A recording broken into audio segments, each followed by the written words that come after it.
الحمد لله رب العالمين والعاقبة للمتقين والصلاة والسلام على سيد الأنبياء والمرسلين جزا الله عنا سيدنا ومولانا محمدا صلى الله تعالى عليه وسلم ما هو أهل الصلاة والسلام عليك يا سيدي يا سيدي يا رسول الله. اللهم ربنا آتنا في الدنيا حسنة وفي الآخرة حسنة وقنا عذاب النار وقنا عذاب القبر وقنا عذاب الحشر وقنا عذاب الميزان. یا الہ العالمین یا ارحم الراحمین. 1000 مرتبہ درود پاک پڑھا مولا عز و جل. سورہ فاتحہ سورہ اخلاص 3 مرتبہ پڑھی، 3 سے زائد مرتبہ پڑھی، اول آخر درود پاک پڑھا. جو بھی ذکر اذکار کیا تیری بلند و بارگاہ میں پیش کرتا ہوں، مقبول و منظور فرما.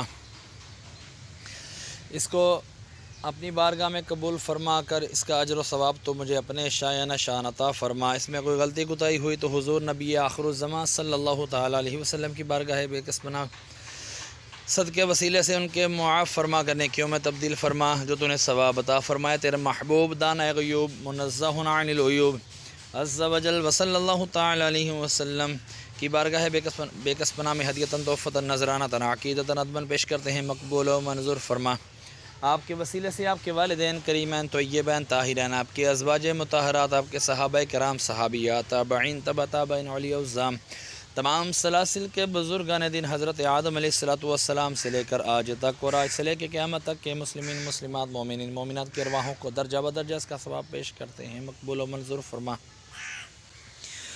خصوصاً بالخصوص ہمارے محسن بھائی کے والد امجد بھائی مرحوم کی ارواح کو اس کا ثواب پیش کرتے ہیں، مقبول و منظور فرما. مولا عز و جل ان کے درجات بلند فرما، قبر کی تاریکی دور فرما، قبر کو جنت کے باغوں میں سے باغ بنا، کفن کو جنت کے کفن سے تبدیل فرما.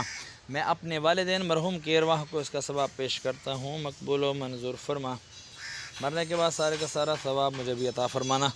وصلی اللہ تعالی علی خیر خلقہ محمد وعلی آلہ واصحابہ اجمعین برحمتک یا ارحم الراحمین.